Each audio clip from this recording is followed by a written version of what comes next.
Over thinking, ज्यादा सोचना, अक्सर ना इसे एक कमी, एक बुरी आदत की तरह ही देखा जाता है। लेकिन क्या ये हमेशा सच होता है? क्या हो अगर ज्यादा सोचना एक सिक्के के दो पहलुओं की तरह हो, एक तरफ बोझ तो दूसरी तरफ एक अनोखी ताकत। चलिए आज इसी के दोनों पक्षों को समझते हैं। चलिए इन शब्दों से ही शुरुआत करते हैं। इन्हें पढ़कर ना कई लोगों को लगेगा कि अरे ये तो बिल्कुल मेरे लिए ही लिखा है, और अगर ऐसा है तो ये बातचीत शायद उनके लिए ही है। ये सिर्फ एक आदत नहीं बल्कि कुछ लोगों के लिए उनकी पहचान का हिस्सा भी है। जी हाँ, बिल्कुल। कई लोगों के लिए ना ज्यादा सोचना सिर्फ एक आदत नहीं है बल्कि उनकी पहचान, उनकी आइडेंटिटी का एक अहम हिस्सा बन जाता है। ये एक तरह का लेंस है जिसके जरिए वो दुनिया को ज्यादा गहराई और विस्तार से देखते और समझते हैं। और इस पहचान को समझने के लिए ना ये एक लाइन ही काफी है।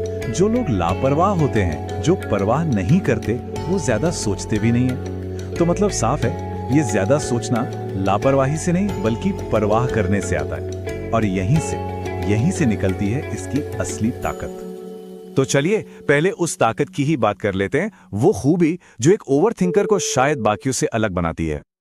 पहली और सबसे बड़ी खूबी है गहराई। ओवरथिंकर जो होते हैं वो चीजों को बस ऊपर ऊपर से नहीं देखते, वो हर बात को, हर सिचुएशन को उसकी तह तक जाकर समझने की कोशिश करते हैं। किसी भी बात को हल्के में लेना कह सकते हैं उनकी फितरत में ही नहीं होता।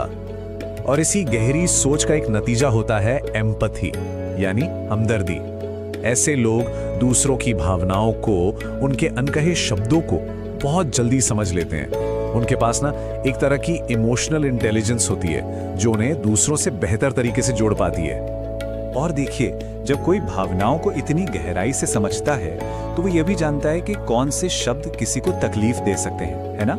इसीलिए ओवरथिंकर्स कुछ भी बोलने से पहले अक्सर अपने शब्दों को तौलते हैं। उनकी बातों में ना एक विचारशीलता होती है, एक थॉटफुलनेस होती है। और इसका एक बहुत प्रैक्टिकल फायदा भी है, क्योंकि ऐसे लोग हर अच्छे बुरे पहलू के बारे में पहले से ही सोच लेते हैं। वो अक्सर आने वाले कल के लिए बेहतर तैयार रहते हैं। वो सिर्फ उम्मीद नहीं करते बल्कि तैयारी करते हैं। ये सब सुनने में तो बहुत अच्छा लगता है ना? एक सुपर पावर जैसा। लेकिन हर सुपर पावर की एक कीमत होती है। तो सवाल ये उठता है कि इस गहरी सोच की कीमत क्या चुकानी पड़ती है? और यहीं हम आते हैं सिक्के के दूसरे पहलू पर, वो पहलू जो एक बोझ है, एक अंदरूनी लड़ाई, एक संघर्ष जो सिर्फ एक ओवरथिंकर ही महसूस कर सकता है। तो ये संघर्ष दिखता कैसा है? इसमें इंसान उन बातों पर सोचता रहता है जिनका अब कोई मतलब ही नहीं है। किसी की कही हुई एक छोटी सी बात उसे पूरी रात दिमाग में घुमाया जाता है, और आखिर में इंसान खुद को ही